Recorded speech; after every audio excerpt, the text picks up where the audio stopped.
Our goal is to effectively assess and report on the level of risk we encounter with each part. We will accomplish this through a series of risk assessment verifications. We will take multiple pieces of data and aggregate them together and determine whether or not a part is counterfeit or non-conformant. It is important to note that a counterfeit part coming through your supply chain is generally the anomaly. It is an exception and not the rule. You must have a system that assesses the risk on several criteria and determines what an exception is and what it is not. This process should have the capacity to present everything that is relevant about that object. For example, when it was created, between whom did it change hands, and who now owns that product. Every time we go through this process, we are creating additional state records to fortify the pedigree record for this specific component for the benefit of others to retrieve later on. Counterfeit prevention boils down to three aspects: the management of qualified suppliers, qualified manufacturers, and the integration of a qualified parts list.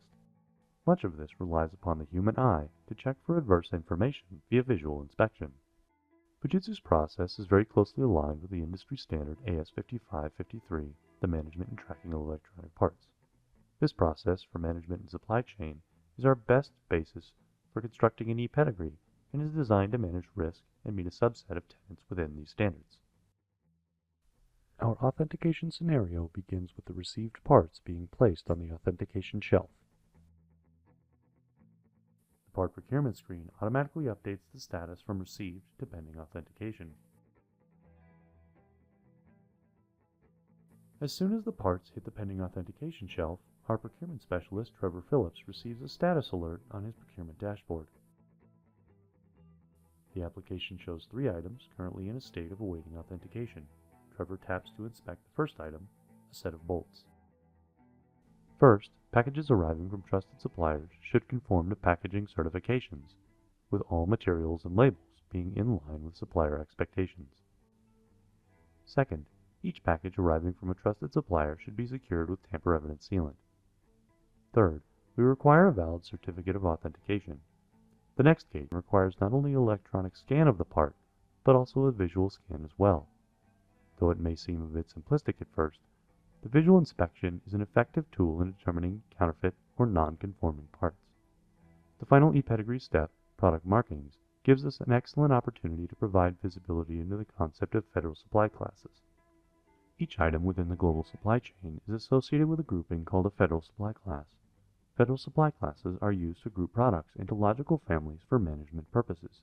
Depending upon the ranking of an item's federal supply class, integration into the Government Industry Data Exchange Program, or GIDEP, allows us to require additional inspection steps for highly counterfeit parts so that we may ensure proper validation and authentication. When verifying product markings, we are detailing with great accuracy the validity of that part. As we can see, the certified packaging was scanned and authenticated when it passed through a scanner as it entered the procurement warehouse. The concept of provenance is designed to add accountability to item traceability. Here, we see that the item has been signed for. Personal information is displayed along with a picture of that signature that was captured during the point of scan. Trevor reviews the package and finds the tamper-evident sealant to be in place, intact, and authentic. Trevor accepts the tamper-evident sealant. Next, Trevor inspects the integrity of the package and ensures there are no visible defects or damage. A certificate of authenticity is the most effective weapon we currently have in the war on counterfeit parts. It certifies that this part and all components of this part have been manufactured and assembled throughout a secure and transparent network of trusted suppliers. The application provides a visual example of the certificate and allows for the flexibility to use the tablet's dynamic camera system to scan the barcode on the certificate in order to quickly and efficiently validate its authenticity. Once the certificate of authenticity is validated, the system presents the confirmation message. Upon acceptance of the confirmation message, we're presented with the next step, part verification. Part verification requires not only an electronic scan of the part, but also a visual scan as well. Though it may seem a bit simplistic at first, the visual inspection is an effective tool in determining counterfeit or non-conforming parts. The box is opened and the first bag of bolts is removed. The bag is scanned, and the system confirms the part is the appropriate zinc-plated hex bolts. Due to Federal Supply Code 1680, The items within the shipment need to be sifted through and visually inspected. Here, we find that one of the sets of bolts is non-conforming, as it does not contain the proper zinc plating. Because of this non-conformance, we will quarantine this part. Here, we physically move this part into a separate quarantine location. The part procurement screen automatically updates the status of this part from awaiting authentication to quarantined. The next part to be inspected is a side stick controller scheduled for Bay C. Again, the certified packaging was scanned and authenticated when it passed through a scanner as it entered the procurement warehouse. Here, we see the item has been signed for. The personal information is displayed, along with a picture and the signature that was again captured during the point of scan. Trevor reviews the package and finds the tamper evident sealant to be in place, intact, and authentic. Here, we will ensure the integrity of this package. Now, scan the certificate of conformance.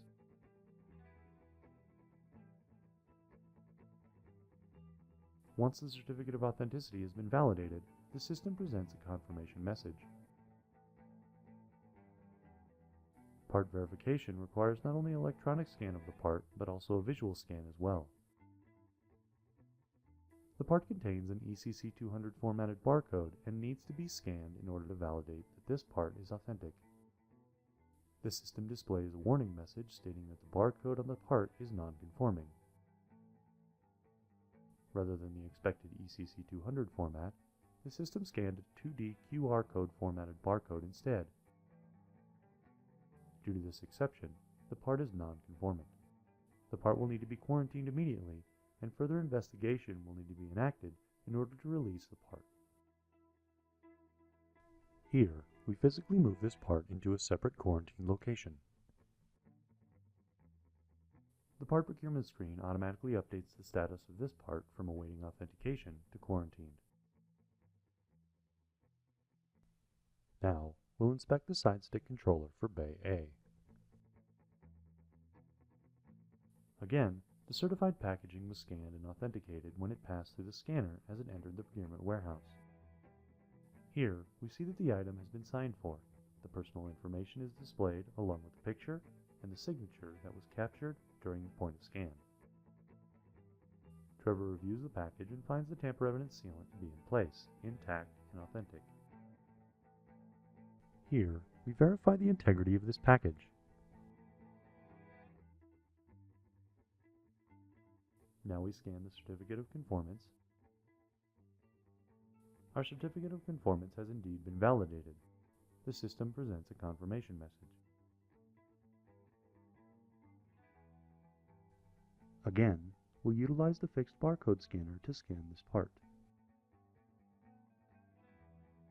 The physical joystick matches the joystick on the screen, and we're given another opportunity to validate the electronic signature of this part.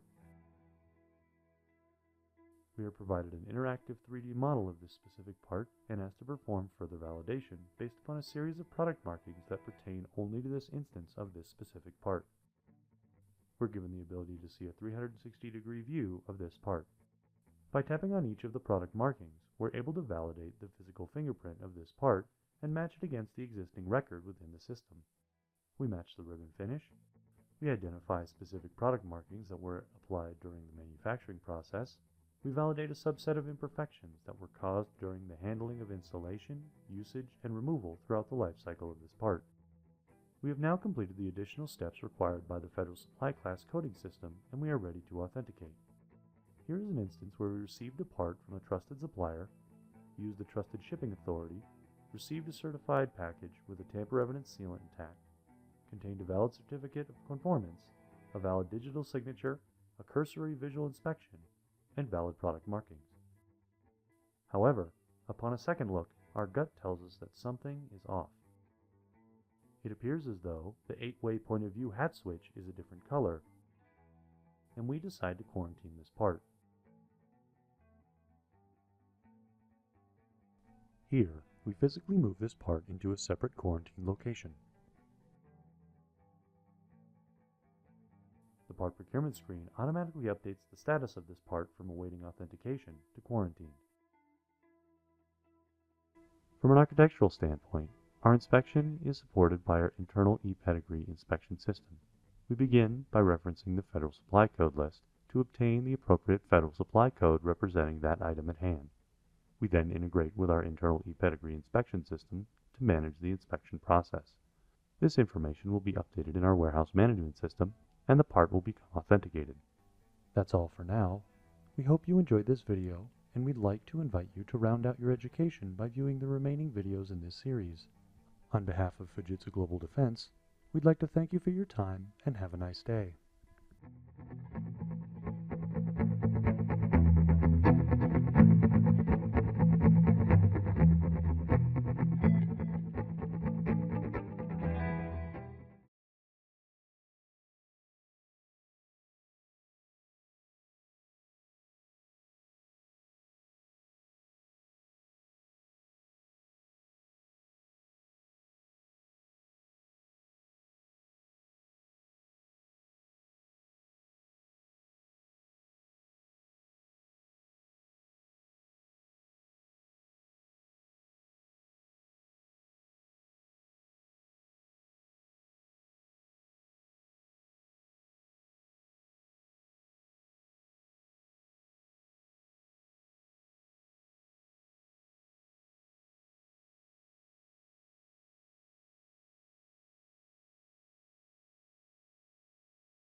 Now, we will remove the flight stick and validate it in the form of a visual inspection. The system accepts the barcode, and we're able to validate this part.